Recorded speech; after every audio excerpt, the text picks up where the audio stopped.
Very interesting read. Oh, hi. I didn't see you there. Today we will be discussing Lecture 2 on the light and the lens.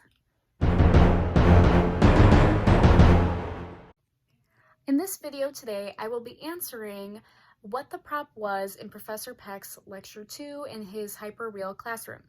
But before that, I'm going to do a little recap just to give a little bit of context to what fake reality is. So Professor Peck discusses how the light and the lens affect paintings, but also how they affect the message that is trying to be communicated. Back to my book again. This is ultimately serving as a prop.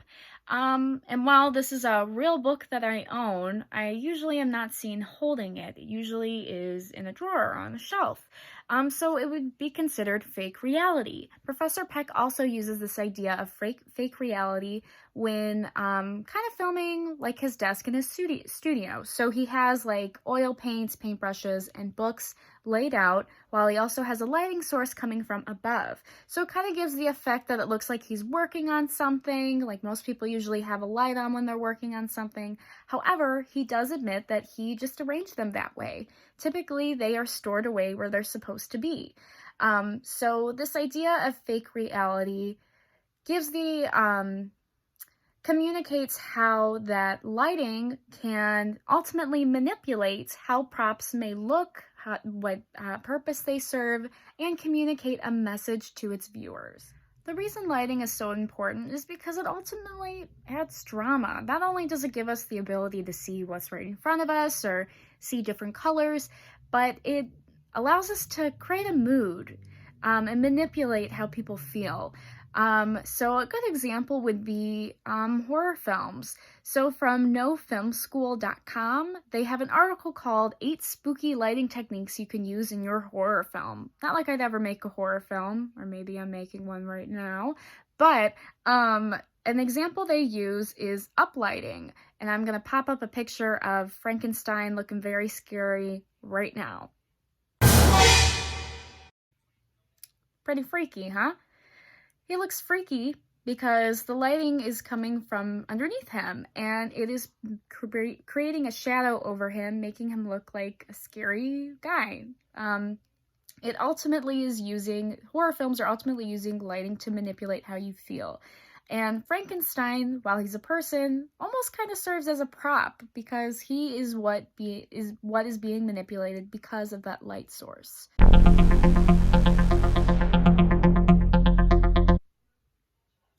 So what I like about this 2016 article from No Film School is that they really are just talking about how the lens can capture this lighting and how it can capture this effect, this mood that is being created. So to kind of move on and to answer Professor Peck's question, the prop that he is using in his hyperreal classroom is the moving train. So Professor Peck uses the moving train as his prop to show how lighting affects real life. So not just horror films can be freaky with how lighting is used, but lighting does affect how normal things look. So he is in the city, it's at night, the street lights are on, so you could tell that like the lighting source is coming from above, and the train is on a bridge that is above the light source.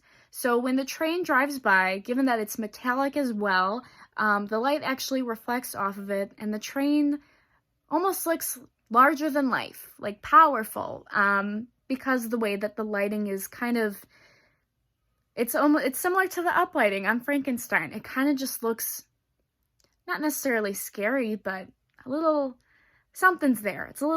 It's exciting, if that's a way to describe it. So what the moving train as a prop ultimately served as was to show the difference between fake reality and real life.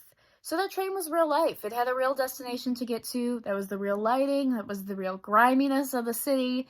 And that was real. And even though the lighting kind of made it look exciting, this was just a normal, everyday thing.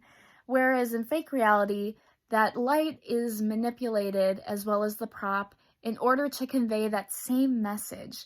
And even if that, like, since that train, there was really nothing like scary going on or anything, or since it was late at night out, there was nothing really going on with that either. But if you were, say, watching a scary movie and you saw a train like that, maybe someone scary was getting off that train. And that would ultimately be using fake reality, the same way that painters really utilize light in order to capture a certain feeling. And that is pretty much what that prop is being used to communicate. So thanks for watching.